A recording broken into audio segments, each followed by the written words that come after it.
Welcome back, everyone. Give it a minute here to get everybody logged in, but good morning, good afternoon.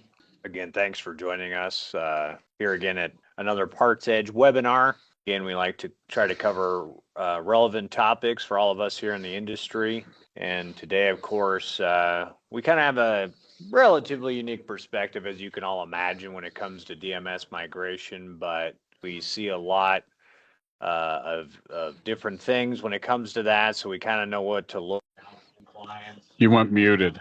Again, we've seen it, kind of seen it all per se. So that's kind of what we wanted to do, was share our insight and the things we've seen as we've gone or witnessed, I should say, you clients going through migrations, and of course the ones we've assisted with.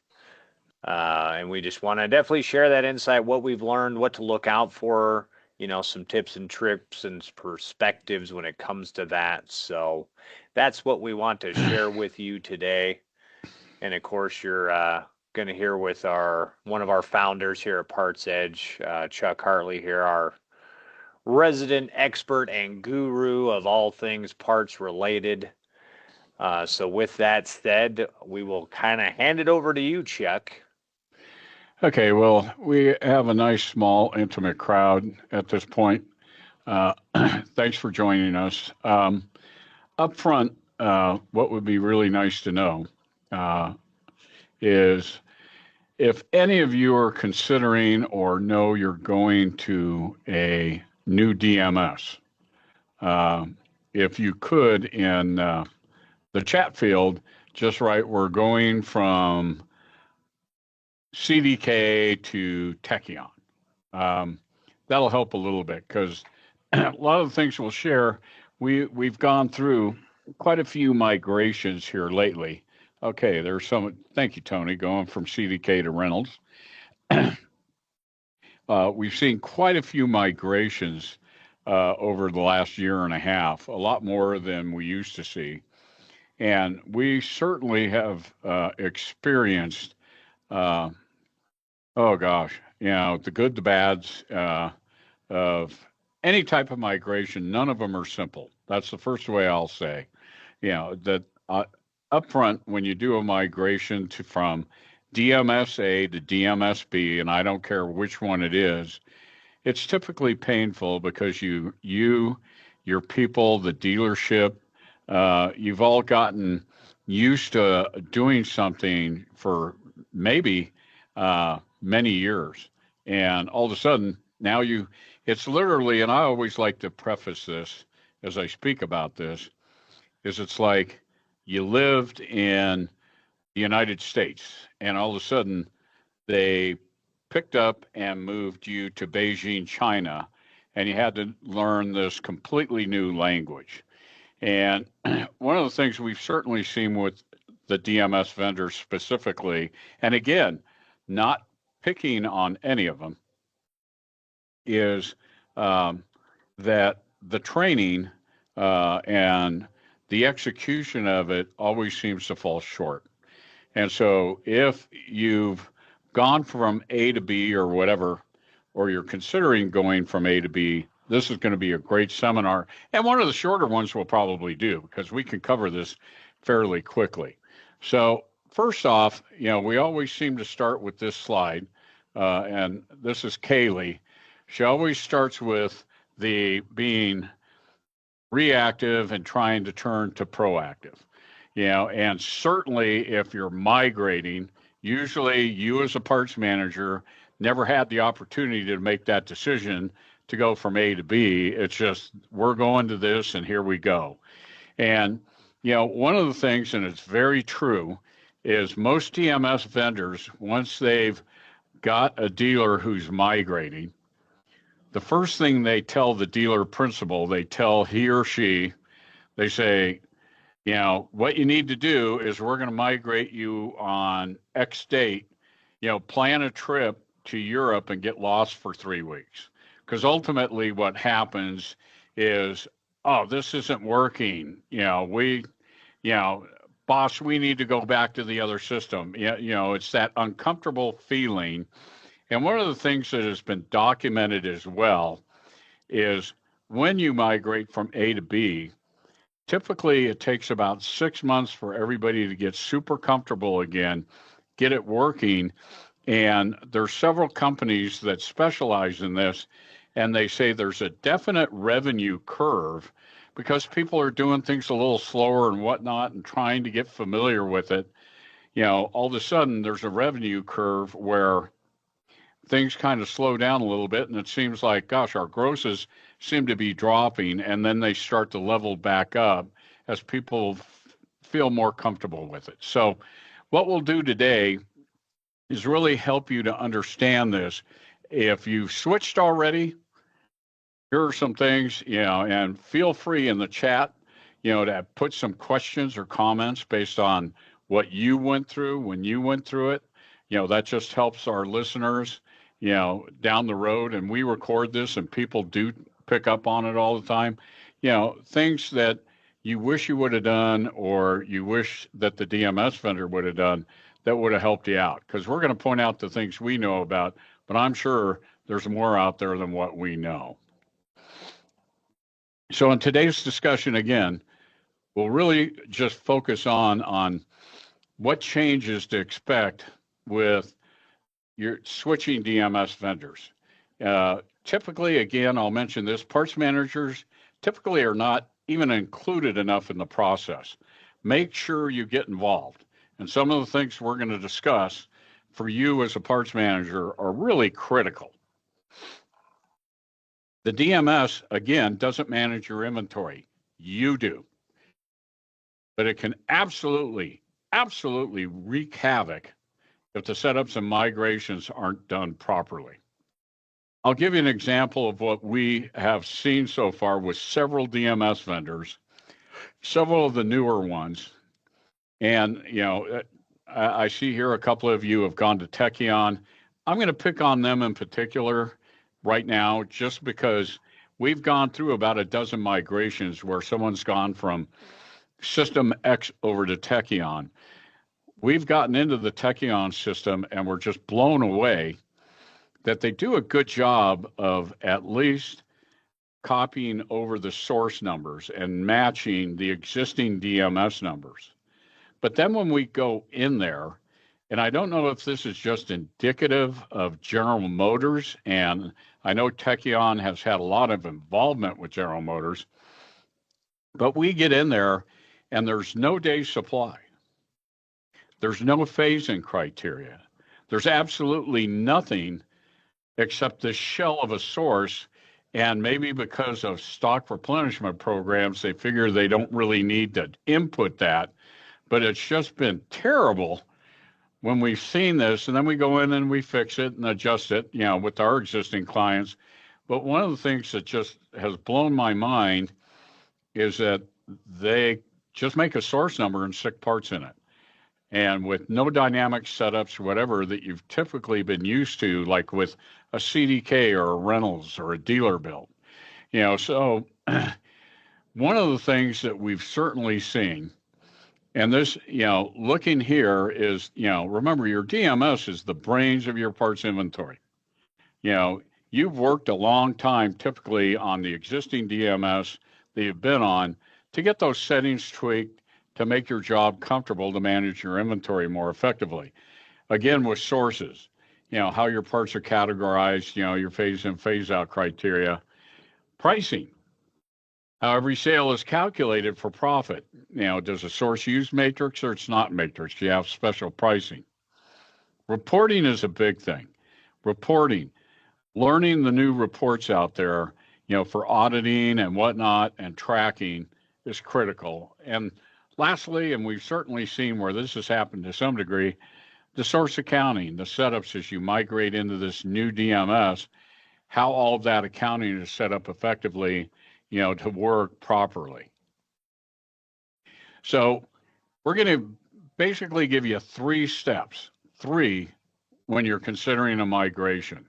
The first one, prior to migration, step 1, capture your current inventory setup structure, get the reports off of your DMS, your existing DMS before you migrate to the new DMS. And here are some of the things that you want to capture. This is just a simple, quick list that you'd want to write down, or again, you'll probably get this sent to you if you want to just focus on this slide right now. Getting those source setups with the phase in and phase out criteria, your day supply settings, making sure you got your matrix table captured, the price codes. The price codes can be huge because certain price codes you made in one source, hey, we're going to sell these at suggested retail, like accessories, for example.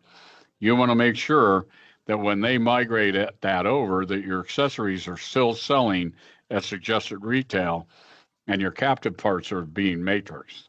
And then if you have special pricing, that's set up correctly.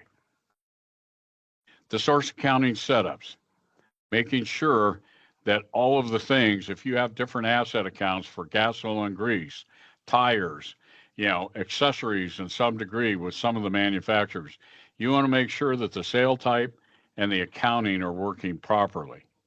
And finally, this is the most important one of all, is get a detailed inventory pad prior to your migration.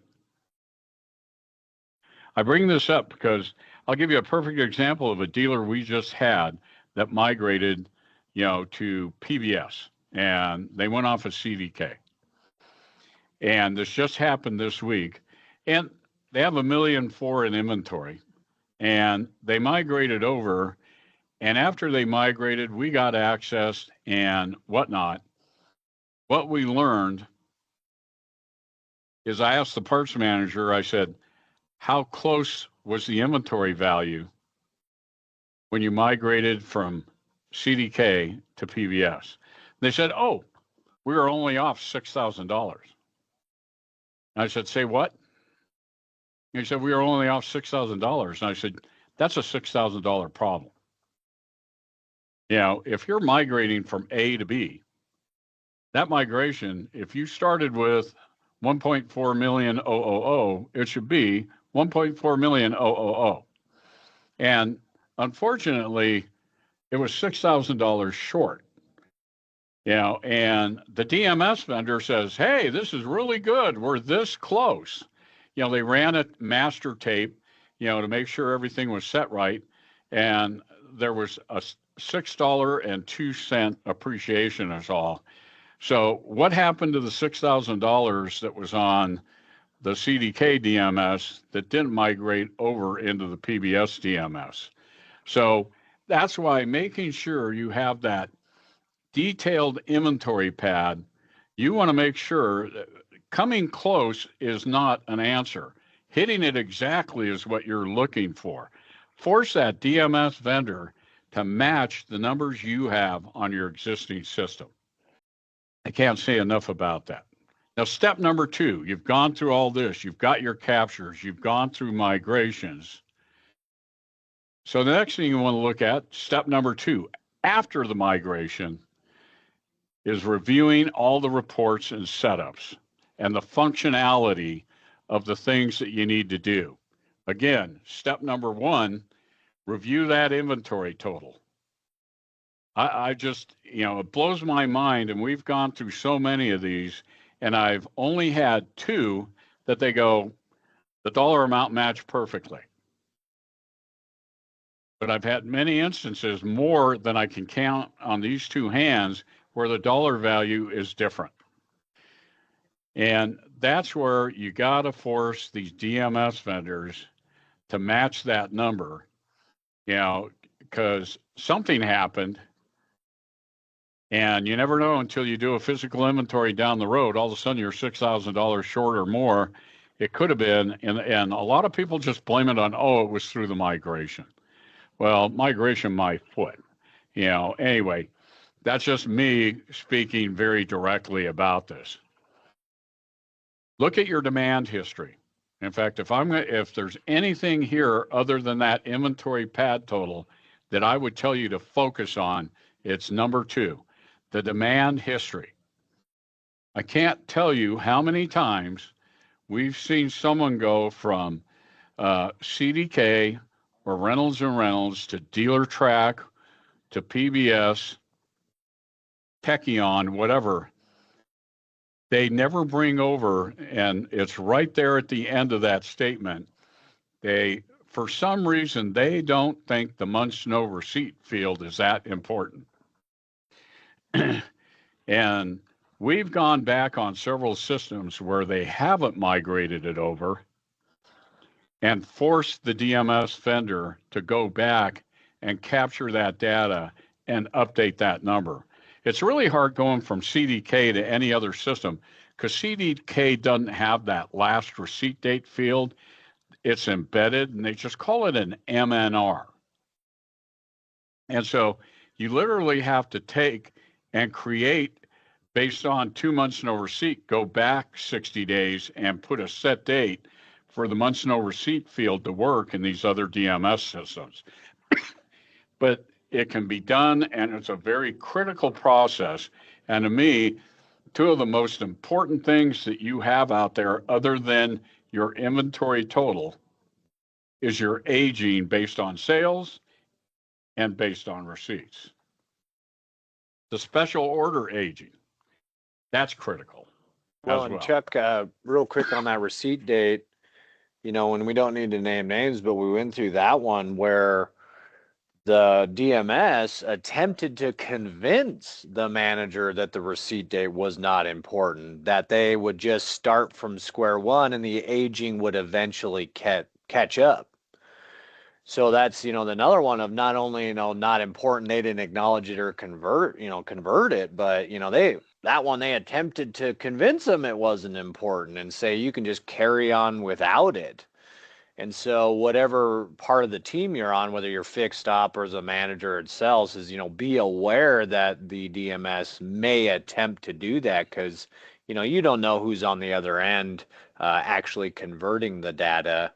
And whatever rationale they had, they were, again, attempting to convince them it wasn't that important and they didn't want to convert that data for them. So that was one experience that we were a part of, as you said. So, oh yeah, very interesting. And Blake, to your point about that is the specific dealer group. We told them that. We talked with them about it. They had the last receipt date. We even had a file with the last receipt date. We tried to get them to go back to the vendor to update that. This happened to be a Reynolds and Reynolds conversion. And they never updated it. And they basically had said, don't worry about it. In 12 months, everything will be fine. And, here they had the file. They could have easily went back in and migrated that last receipt date in. But as Blake had mentioned, they had convinced that, don't worry about it. In 12 months, everything will level off. That's just the cost of going to a new DMS. Not at all. To me personally, that is the new DMS vendor not doing their job. I'll say that straight out, as pragmatic as I can. The special order aging, we just went through a process where we actually had a Toyota dealer go from Reynolds to Tekion. And especially if you're a Reynolds dealer migrating to this, what we found out when they migrated over, they had old orders, 6 years old. And it was a matter of the receipting process or whatnot.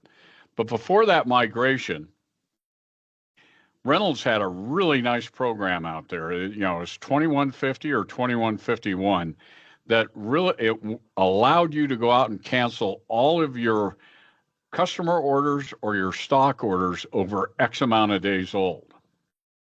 Well, they never did that. They migrated to Tekion. He couldn't get a stock order to process on Tekion. Even after we set things up, then we found all these old orders, 5, 6 years old, 4 years old.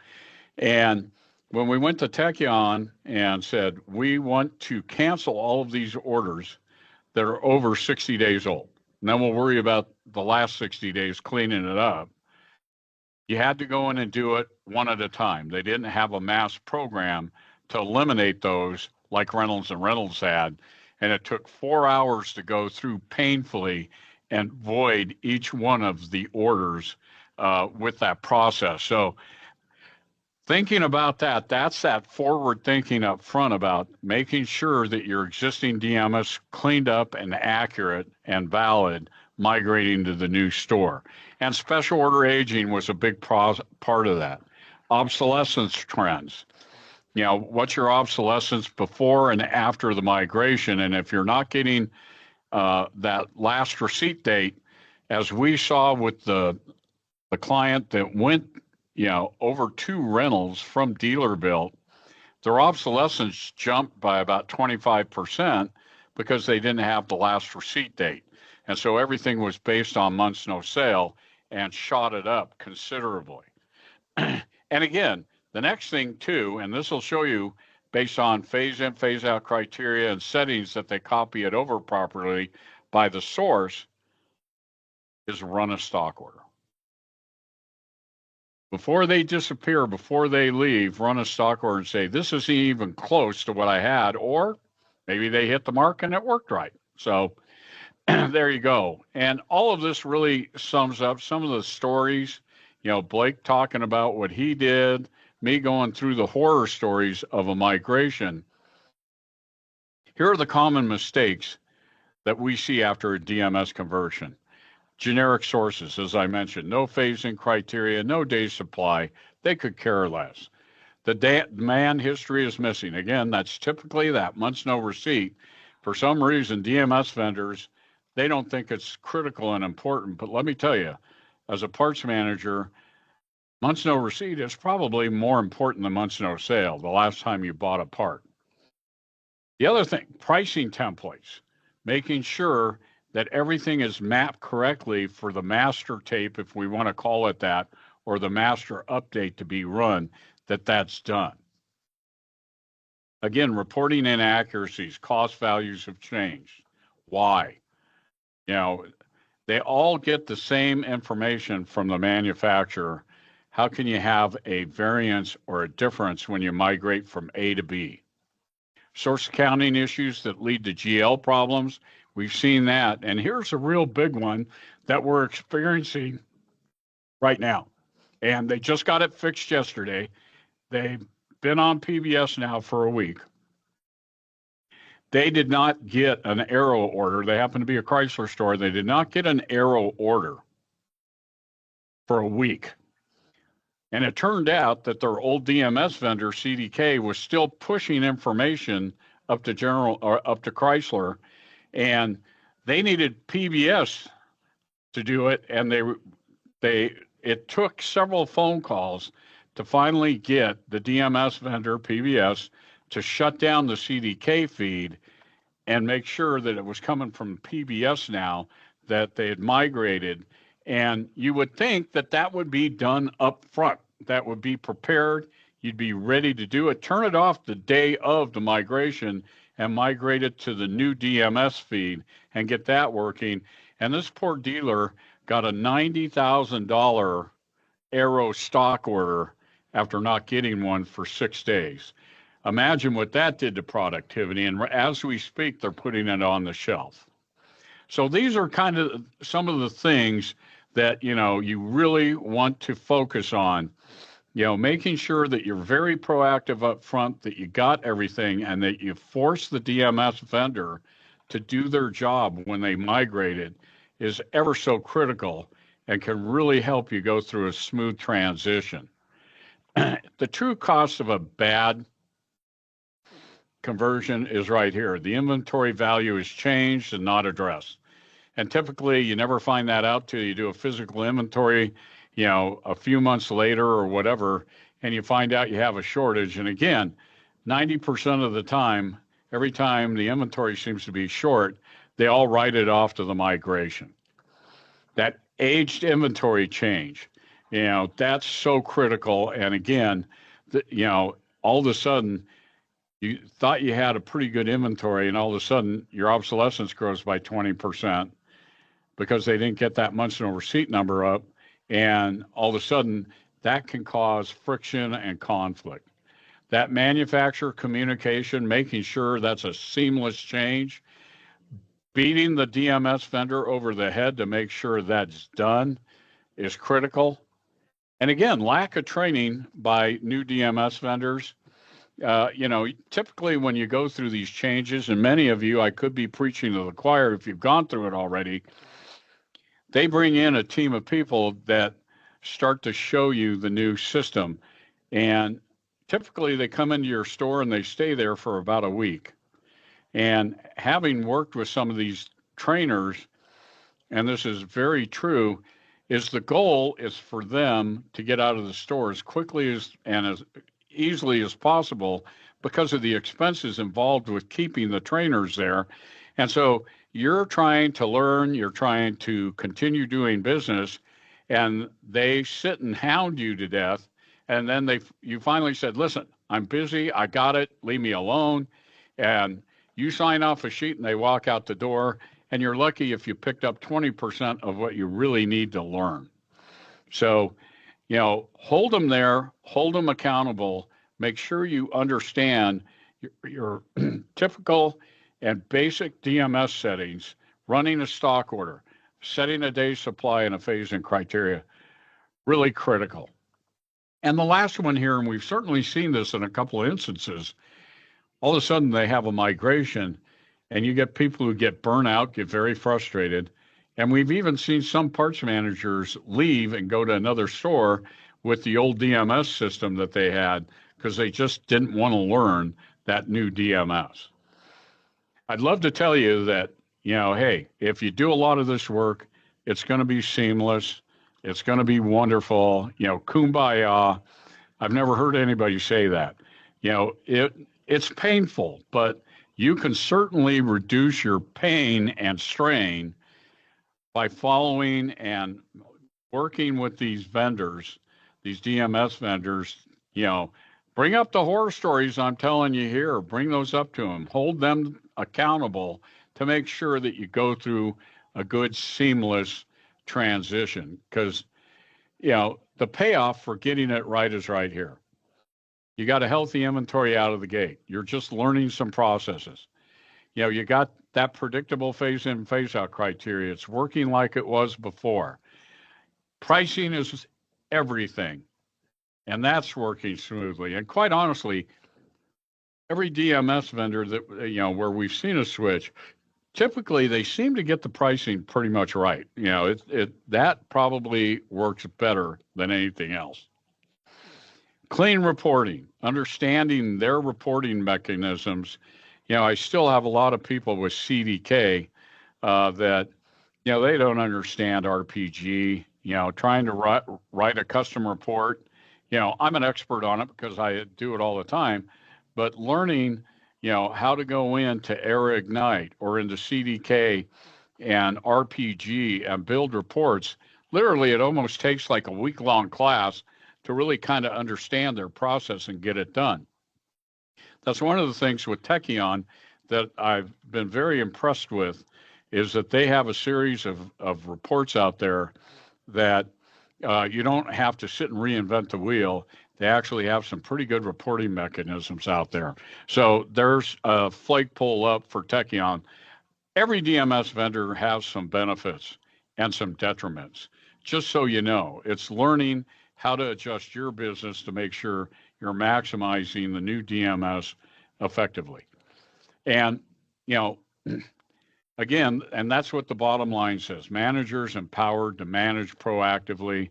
It's all going to depend on you. You're in control, and don't be afraid to be that squeaky wheel with the new DMS vendor and bring it up. So with that said, and again, I told you this is going to be fairly short, and here you go. Here's a takeaway. Audit your sources and rules, capturing everything up front to be ready. Review the demand history and the pricing matrix, especially that demand history, to make sure they've got last sale and last receipt brought over and some history. We just had one dealer, they had migrated to PBS from Dealertrack, and it was a big GM store, and they just had about $17,000 worth of parts that appeared to be rim protected. And all of a sudden they got to 19 months and these parts did not go back. And so some of these, as he reviewed them, he knew they had written credits. And he went to the rim people and said, hey, you know, these, he even sent snapshots of the rim picking tag on these particular parts. And they said, if you can't prove it on an invoice, you can't send us a snapshot of where you wrote a credit, we're not going to give you anything. And since this had been 8 months since the migration and they didn't copy over that history with the invoices, now he's got $17,000. He has to come up with CSO allowance to try and retire that because he couldn't prove credits had been written. So that's why making sure that history comes over accurately. And lastly, make sure you have both DMS and parts expertise on your next migration. You know, it's painful, you know, to go through it, but I have to tell you, I can't really say, with the exception of 1 out of 9 DMS systems we work with, that they don't have some benefit. There's not some workaround. You know, it's painful to go from A to B. I don't care what you're going from. You know, you're so typically used to the one, getting to the other, you know, is going to be painful to some degree. But again, lessen your pain, lessen your strain by being proactive for it. So a Q&A, how confident are you right now that your sources, phasing, and pricing templates are still aligned since your last TMS switch? If you got a question or you got a comment, please put it in the chat window. We'd love to hear it. And, you know, the other question we have here, has anyone run into surprises after a conversion? That's kind of a trick question, but one that we want to bring up. Blake, you got anything to add? Well, it's kind of I was going to comment on that anyway. Chris happens to be on this meeting. He went to Tekion. That was a little bit of a surprise, even for us as a company, because if you're unaware, part of our reporting too will report the OE and then the aftermarket. Well, we didn't suspect that, going to Tekion that would be an issue. And then we did go to report it and report on the whole inventory. And that was a little bit of a surprise for us that we go to find and look for all of the aftermarket or non-OE branded inventory. Lo and behold, we don't have it in the pad. So I was even involved in this. We approached Tekion, hey, we just thought it was an error. Can you please, send it to us? Well, after a pretty good amount of back and forth with Tekion, I even got sent to another department. We learned that a nuance of Tekion is they're not set up to send out via vendor anything but the OE branded inventory pad. Thankfully, kind of as Chuck said, they're pretty responsive and they're willing to listen and willing to kind of, modify their process. So actually, as we speak, they're still reviewing this ability to send out the whatever brand it is you have, whatever the OE brand is. But in Tekion land, they call it other, and it's just a blanket other to anything of not the OE brand. But they're still working on it to have it sent out in a, in this case, they send it via FTP and they automatically each day send out an inventory pad. They're still working on it. They're willing to, but they're still working on it because it actually came down to a developmental thing on their side to actually send it out. Most of the other DMSs we run into, whether it's on our side to manually pull it or on their end to automatically send it. Like PBS is very similar, but PBS sends everything. And we learned a couple nuances even with PBS. But again, we didn't think it'd be a big issue for Tekion to add that to the inventory feed. Turns out it was. And that just happens to be a technical nuance, on their side when sending that data to somebody like us, being a vendor that assists you guys as clients and obviously performs services. So that was a little bit of a surprise, something that didn't necessarily stop the whole show, but it was one of those, hey, now I can't report any of that inventory back to you or dissect it, given the services that we do. But that was one of those, little bit of a curveball, a little bit of a learning experience, a little bit of a shocker. But things like that, you just inevitably run into. So not without its challenges. Yeah, absolutely, Blake. Thanks. That was a good point. So anyway, we don't see any questions. So, hopefully this has been a little bit fulfilling, looking, with some of the questions like you, Tony, going from CDK to Reynolds, it's probably been wonderful for you. Dino, you went from Reynolds to CDK. It sounds like you've already went through the migration. So, uh, and Chris, of course, you did it a few months ago. So, you know, this should have been great for you guys to give you kind of a map of what to expect when you go through that migration. And, one of the things, I can tell you, Dino, hopefully CDK migrated into their M&R. And, Chris, we know what you went through because we worked with you. And as Blake said, we were just floored when we couldn't get a complete pad, AKA your OE inventory and your other, and the Tekion folks just, these are computer programmers who don't work in dealerships all the time. That's probably the most important thing that I can add to that. So uh, I'm sitting here stringing it out a little because I see Tony is asking a question. Are there cheat sheets for a CDK to Reynolds conversion? There are, Tony, and to be quite honest with you, uh, that's where you go to the Reynolds people, and they actually will show you. PM is now in Ignite, parts maintenance, they have their parts screens. They actually have some cheat sheets.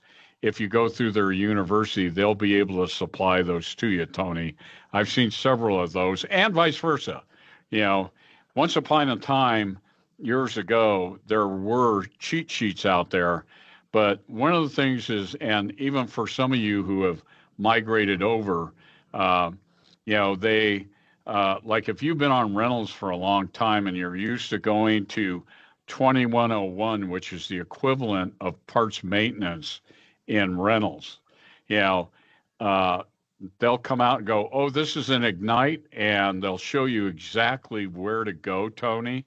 So the good news is, Tony, they kind of have wiki pages and like a dealer academy that does have some of those cheat sheets for you. You just have to make sure you ask the right question, to get there and things like that. So that's a very good question. And I've never seen it going through. I've seen CDK to Reynolds. I've seen Reynolds to CDK. I haven't seen, CDK to Tekion. Oh, this is where you do this. It's pretty much a learning curve to go through that. So we got Chris Marino. He's typing in something here. So, Chris, we'll wait to see what you got here. While Chris is typing his question, next month, we're going to be covering breaking out into multiple sources. One of the things we see, there's just a quick blurb for next month. A lot of times, a lot of managers are afraid to create new sources because there's, especially in CDK and Reynolds, there's different areas that you have to go to make it work right. And so we're going to cover the benefits and the strategies of having some multiple sources for pricing, for inventory control, source accounting, whatnot. We'll give you some tips and tricks so that you're not afraid to create some sources to break out your inventory a little bit more granularly to make it work for you. And Chris, tip, get the ball rolling with third-party vendor integrations, aka dealer tire, OPS tracks. You bet. There's another thing. Some of you might be on X time. If you work with X time, making sure that gets copied over. That's a great point, Chris. Not just us as a vendor, we go through this as well. We've actually, as kind of a closing statement, this has happened to us more than a handful of times. we've actually, we're the last ones who find out that the dealer is migrated. You know, they forget, oh, we needed to make sure PartsEdge knew about this. And we'll actually be in, we had a dealership, a GM dealership we worked in for almost 2 weeks. And finally our production people go, hey, the inventory hasn't changed. It's exactly the same. We called them up. They go, oh, yeah, we migrated to Tekion 2 weeks ago. Um, so, it's almost an afterthought sometimes. So the point that Chris makes here is excellent. Think about your third party vendors and making sure that you get that ball rolling up front with a conversion date so that it works seamlessly for you. So anyway, guys, with that, I'll leave our last slide up here. Whoops. Maybe I won't. Hang on here. This slide at least gives you a QR code. If you want to look at our white papers to download it or whatever, you can see the QR code for the webinar recordings. And then, of course, we have our PartsEdge podcast that Kaylee puts together as well. Remember, we have a lot of resources on our website by clicking on these QR codes that could help you out with some of the things we've been talking about, the other monthly webinars we've done and stuff like that. And with that, I'm going to wish you all a good day, good luck, and good selling. And Blake, any final words before we leave? Nope, just thank you. Appreciate your time. Thanks for joining us today, folks. Have a great week. See you next month.